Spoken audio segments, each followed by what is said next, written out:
क्यों केशव मौर्य और ब्रजेश पाठक से अनबन के बीच इमोशनल हुए सीएम योगी। बोला, मैं मठ में ही होता तो। क्या है पूरा मामला, हम आपको विस्तार से बताते हैं। नमस्कार, मैं हूं रूबी और आप देख रहे हैं जनदर्पण न्यूज। उत्तर प्रदेश में डिप्टी सीएम केशव प्रसाद मौर्य और ब्रजेश पाठक से जारी खटपट के बीच मुख्यमंत्री योगी आदित्यनाथ गुरुवार को विधानसभा में भावुक हो गए। उन्होंने कहा कि मैं यहाँ पर नौकरी करने के लिए नहीं आया हूँ। अगर मुझे प्रतिष्ठा ही चाहिए होती तो वो मैं मठ में ही होता तो मिल जाती। बता दें कि लोकसभा चुनाव परिणाम के बाद यूपी में मुख्यमंत्री योगी आदित्यनाथ और डिप्टी सीएम केशव प्रसाद मौर्य की अनबन की खबरों ने खूब सुर्खियां बटोरी। बताया गया कि आम चुनाव में यूपी में लगे झटके के बाद केशव प्रसाद मौर्य ने सीएम योगी के खिलाफ मोर्चा खोल दिया है।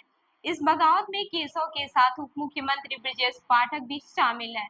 मौर्य और पाठक ने योगी सरकार की कैबिनेट बैठकों से दूरी बनानी शुरू कर दी। उन्होंने सीएम योगी की अध्यक्षता में हुई कई कैबिनेट बैठकों में हिस्सा नहीं लिया।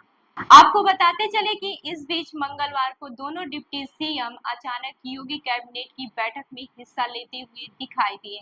राजनीतिक चर्चाओं में अब सबसे बड़ा सवाल यह उठ रहा है कि लगातार कैबिनेट बैठकों से गायब रहने वाले केशव प्रसाद मौर्य और ब्रजेश पाठक मंगलवार को कैबिनेट मीटिंग में क्यों शामिल हुए। कुछ राजनीतिक विश्लेषक इसके पीछे दिल्ली में हुई मुख्यमंत्री परिषद की बैठक को वजह बता रहे हैं। उनका कहना है कि आला कमान ने दोनों उप मुख्यमंत्रियों को सीएम योगी के साथ तालमेल बिठाकर काम करने को कहा है। आपको बताते चले कि उत्तर प्रदेश में लोकसभा के नतीजे खराब आने के बाद मौर्य को मौका मिल गया। उन्होंने इसका ठिकरा योगी आदित्यनाथ के सिर पर फोड़ दिया। उनका तर्क था कि 2017 और 2022 के विधानसभा चुनाव में भाजपा को जनता ने पसंद किया। विधानसभा में भाजपा की सीटें 325 तक पहुंच गई। 2019 के लोकसभा चुनाव में भी भाजपा ने परचम लहराया, पर 2024 में भाजपा की हार की मूल वजह राज्य सरकार की नाकामी रही। हालांकि ये बातें सार्वजनिक तौर पर नहीं कही गई। प्रदेश के कार्य समिति की बैठक में यह बात कही गई। वहीं योगी आदित्यनाथ ने भाजपा की दुर्गति के दूसरे कारण गिनाए। योगी का कहना था कि टिकट बंटवारे में नेतृत्व की चूक का यह परिणाम है। उन्होंने चूक को स्पष्ट करते हुए कहा कि 35 लोगों को फिर से टिकट न देने की उन्होंने सलाह दी थी।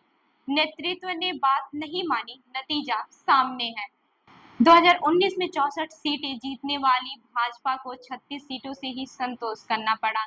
इसी बैठक में योगी सरकार के डिप्टी सीएम केशव प्रसाद मौर्य ने कहा कि संगठन पर उंगली उठाना ठीक नहीं, सरकार से संगठन बड़ा होता है। खींचातान की ताजा शुरुआत यहीं से हुई थी।